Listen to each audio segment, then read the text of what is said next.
up, guys? I'm Noe Martinez and I'm inside the music building. We're here to interview Kevin Patton, who is a musician and also happens to be a professor here at OSU. Let's check it out!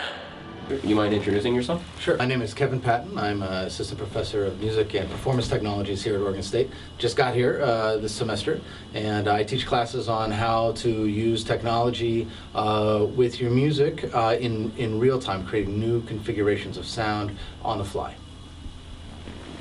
That's awesome. So tell me about your music. Well, I would describe my music as is part rock and roll, part improvisation or jazz music, but all mediated through the use of custom technologies. And what that means is that I build computer programs and hardware devices to play my music with. So, and these are dynamic and reconfigurable in the moment and allow me to access a whole different worlds of sounds each time I play. So you say that's the style of music you have. What inspires that style of music? Sure. Well, you know, I came up as a youngster playing a lot of rock and roll bands, and I really loved the energy and the visceralness of that you got when you played rock and roll really loud. And then as I became more interested in music, I started shifting my focus to jazz. And I really loved the spontaneity and the creativity that jazz music that allowed you to have.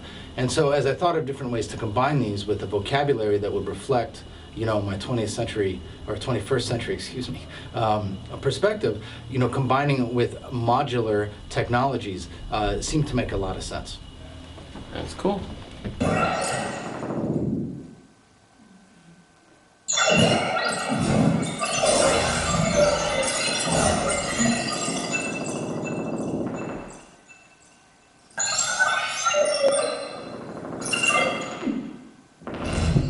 So, what type of musicians inspire you to create the music that you create?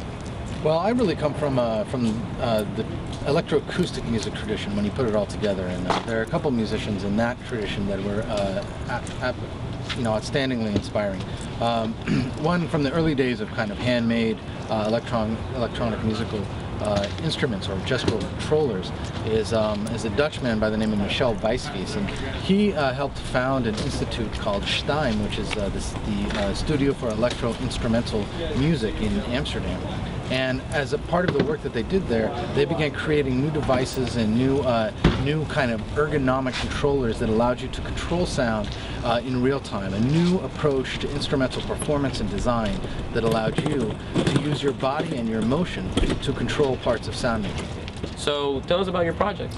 Well, I'm active in a lot of different projects. One that I performed here just a couple of weeks ago is called the Tarex, and this is a sensor-enabled electric guitar. So it's a regular electric guitar, but through sensor and gestural sensing technology, you're able to actually control effects and synthesizers by the motion of your body or by the way you're moving the guitar. Another guitar-based project I have is one called Mind Splitter, which is really endurance metal. So I basically stand up on a stage by myself, very, very loud volume, and try to shred as fast as I can for as long as I can. I like to think I can make about 45 minutes or an hour, but it's incredibly exhausting, so it usually winds up to be about, 30, 35 minutes. Another project I have is sometimes I build electronic environments for other musicians to play through. And some of my last releases have really featured this approach. And so what this does is it does a real-time analysis of what the musician is playing, and then creates an environment around what they do.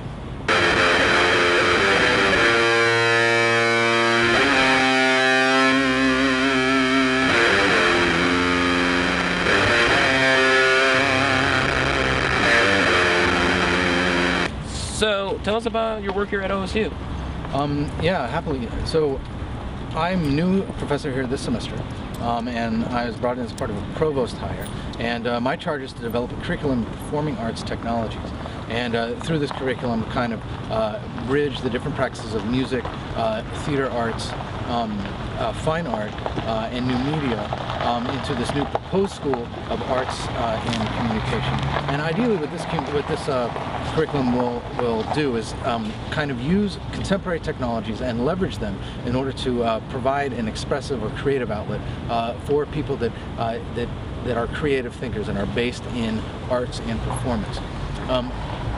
And conversely, for engineers or the more technically minded who might be interested in learning more or taking some of these courses, what we're trying to do in that particular case is to take a normally deterministic model and put it into a different context of fine arts or performance, and in this way force technical thinking a little bit out of its box.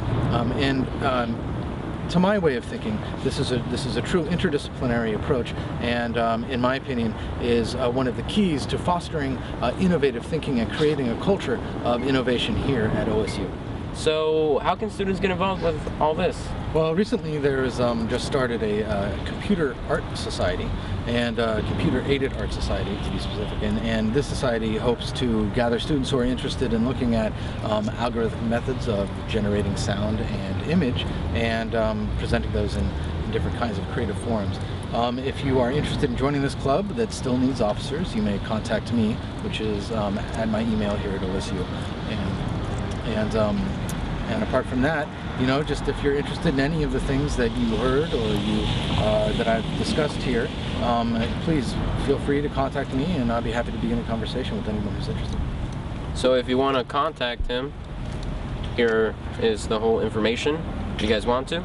It's an interesting club, guys. To finish off this interview, can you give a shout out to Bombshell Music News? Bombshell Music News, KBVR, catch it. This is Noel Martinez reporting for Bombshell Music News.